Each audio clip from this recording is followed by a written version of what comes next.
জাতিসংঘের সাধারণ অধিবেশনের আগে প্রেসিডেন্ট মাহমুদ আব্বাস সহ ফিলিস্তিনি কর্তৃপক্ষ পিএ ও ফিলিস্তিন মুক্তি সংস্থা পিএলওর বেশ কয়েকজন কর্মকর্তার ভিসা বাতিল করেছে যুক্তরাষ্ট্র। এছাড়া বেশ কয়েকজনের ভিসার আবেদনও প্রত্যাখ্যান করা হয়েছে। মার্কিন পররাষ্ট্র দপ্তর এক বিবৃতির মাধ্যমে এই ঘোষণা দেয়। বিবৃতিতে বলা হয়েছে, পিএলও ও পিএ তাদের প্রতিশ্রুতি রক্ষা করতে ব্যর্থ হয়েছে এবং শান্তির সম্ভাবনা নষ্ট করছে। সন্ত্রাসবাদের নিন্দা করতে হবে তাদের। মার্কিন প্রশাসনের দাবি, পিএ আন্তর্জাতিক অপরাধ আদালত এবং আন্তর্জাতিক বিচার আদালতে ইসরায়েলের বিরুদ্ধে অভিযোগ এনে আলোচনার পথ এড়ানোর চেষ্টা করছে।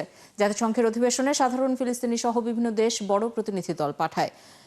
গত বছর ফিলিস্তিনি কর্তৃপক্ষের প্রেসিডেন্ট মাহমুদ আব্বাস নিউ ইয়র্কে জাতিসংঘ অধিবেশনে ভাষণ দেন। তবে জাতিসংঘের সদর দপ্তর চুক্তি অনুযায়ী ভিসার ক্ষেত্রে ফিলিস্তিনি মিশন যেই ছাড় পেত সেটি পাবেন তারা। এবারের অধিবেশনে ফ্রান্স, কানাডা ও অস্ট্রেলিয়া সহ কিছু দেশ ফিলিস্তিনকে স্বাধীন দেশ হিসেবে স্বীকৃতি দেবে। এর আগে ফিলিস্তিনি কর্তৃপক্ষের উপর ভিসা নিষেধাজ্ঞার ঘোষণা দিল যুক্তরাষ্ট্র। ইসরায়েলি হামলায় শুক্রবার গাজা জুড়ে অন্তত ৬৭ জন ফিলিস্তিনি নিহত হয়েছেন। এর মধ্যে ৬ জন ত্রাণপ্রার্থীও রয়েছেন।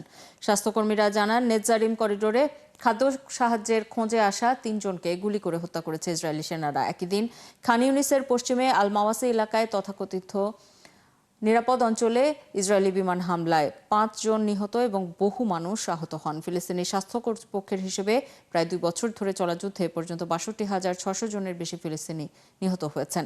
এছাড়া ফিলিস্তিনি স্বাস্থ্য মন্ত্রণালয়ের হিসেব অনুযায়ী গত ২৪ ঘন্টায় অনাহার ও অপুষ্টিতে মারা গেছেন অন্তত ৫ জন। তাদের মধ্যে ২ শিশুও আছে।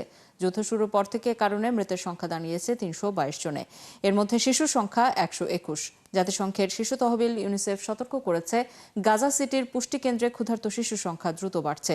স্বাস্থ্যকর্মীরা জানিয়েছেন, গুরুতর অপুষ্টিতে ভোগা শিশুদের চিকিৎসার বিশেষ শক্তিবর্ধক খাবার ব্যবহার করা হচ্ছে, কিন্তু সরবরাহ চাহিদার তুলনায় খুবই কম। গাজা সিটিকে যুদ্ধক্ষেত্র ঘোষণা করে সেখানে প্রাথমিক হামলা শুরু করেছে ইসরায়েলি বাহিনী।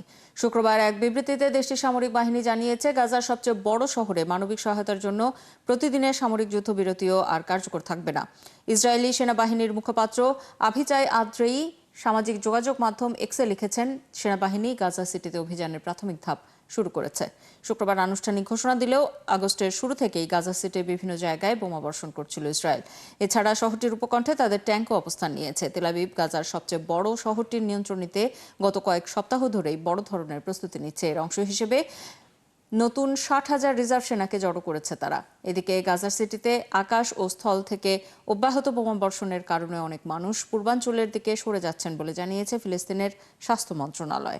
নিজেদের আকাশসীমায় ইসরায়েলের সরকারি ও সামরিক বিমান চলাচল নিষিদ্ধ ঘোষণা করেছে তুরস্ক। তুর্কি পররাষ্ট্রমন্ত্রী হাকান ফিদান শুক্রবার পার্লামেন্টে গাজা ইস্যুতে এক বক্তব্যে এই ঘোষণা দেন। গাজা ইসরায়েলের বর্বরতা, জেরুজালেমের আল আকসা মসজিদে উস্কানি এবং অধিকৃত পশ্চিম তীরে ইসরায়েলি বসতি স্থাপনকারীদের সহিংসতার জবাবে এই পদক্ষেপ নেওয়া হয়েছে বলে জানান ফিদান। তিনি ইসলামী দেশগুলোকে ইসরায়েলকে জাতিসংঘ সাধারণ পরিষদের সভা ও কার্যক্রম থেকে সাময়িক বরখাস্ত করার জন্য চাপ সৃষ্টির আহ্বান জানান। হাকান ফিদান আরও বলেন, আঙ্কারা ইসরায়েলের সঙ্গে সম্পূর্ণভাবে বাণিজ্য বন্ধ করেছে। তুর্কি বন্দর ইসরায়েলি জাহাজের জন্য বন্ধ করা হয়েছে। পাশাপাশি তুর্কি জাহাজগুলো ইসরায়েলি বন্দরে ভিড়ছে না। তুরস্ক গত বছরের মে মাসেই ইসরায়েলের সঙ্গে প্রত্যক্ষ বাণিজ্য বন্ধ করে দেয় এবং গাজায় স্থায়ী যুদ্ধবিরতি ও অবিলম্বে মানবিক সহায়তা প্রবেশের দাবি জানায়। শান্তি চুক্তির অংশ হিসেবে রাশিয়া ও ইউক্রেনের সেনাদের জন্য বাফার জোনের প্রস্তাব নাকচ করে দিয়েছেন ইউক্রেনের প্রেসিডেন্ট ভলোদিমির জেলেনস্কি।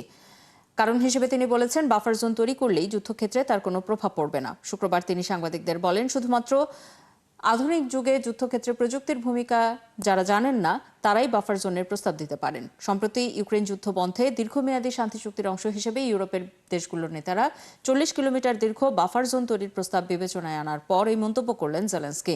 এদিকে ইউক্রেনের দনেৎস্ক অঞ্চলের পোক্রোভস্কের কাছে আরও একটি অঞ্চল নিজেদের দখলে নেয়ার দাবি করেছেন রুশ প্রতিরক্ষামন্ত্রী। এর আগের তিনি পোক্রোভস্কের ২টি গ্রাম দখলে নেয়ার দাবি করেছিলেন তিনি।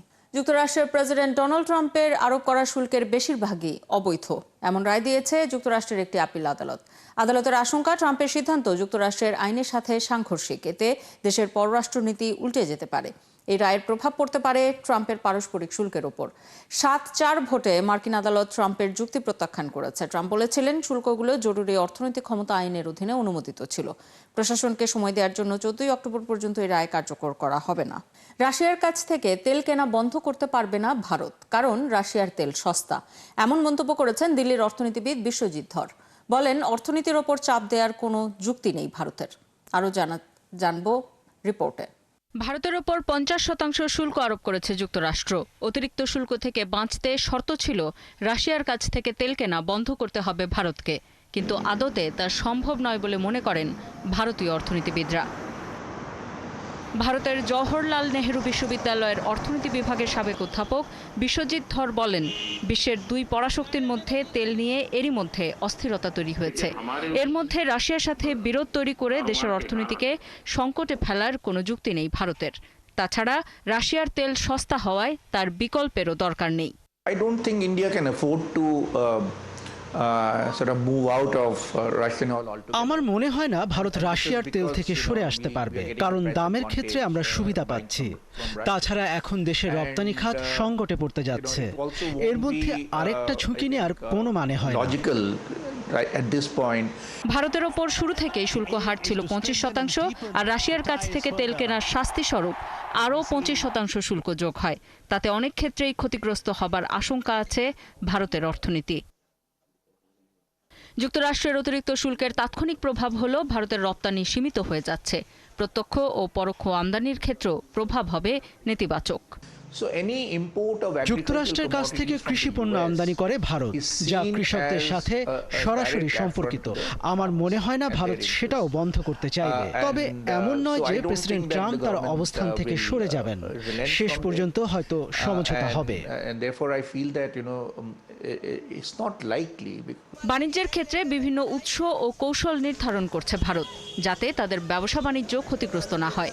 তবে এক্ষেত্রে কিছুটা সময় লাগবে। তাই বলে শুল্কের কারণে ভারতের অর্থনীতিতে পুরোপুরি ধস নামবে না বলেই মনে করেন অর্থনীতিবিদরা। আফসানা শাওন, ৭১। 40 বছরের মধ্যে সবচেয়ে ভয়াবহ বন্যার কবলে পড়েছে পাকিস্তানের পাঞ্জাব প্রদেশ। গত 24 ঘন্টায় পাঞ্জাবে বন্যায় মারা গেছে 13 জন। নিরাপদ আশ্রয়ে সরিয়ে নেওয়া হয়েছে 2.5 লাখ বাসিন্দাকে। প্রদেশের 3টি প্রধান নদীর পানি বেড়ে প্লাবিত হয়েছে কয়েক হাজার গ্রাম। বন্যায় আজাদ কাশ্মীরে এদিন প্রাণ হারিয়েছে অন্তত 1 জন। এদিকে ভারতের পাঞ্জাব অংশে প্লাবিত হয়েছে 8 শতাধিক গ্রাম। ছত্তিশগড়ে বন্যার কারণে প্রাণ হারিয়েছেন অন্তত 8 জন। বিস্তারিত ঋতু সাহার প্রতিবেদনে। কয়েক দশকের মধ্যে সবচেয়ে ভয়াবহ বন্যার কবলে পাকিস্তানের পাঞ্জাব প্রদেশ। ভারী বৃষ্টিপাতের কারণে ফুলে উঠেছে রাভি, শতদ্রু ও চেনাব নদীর পানি।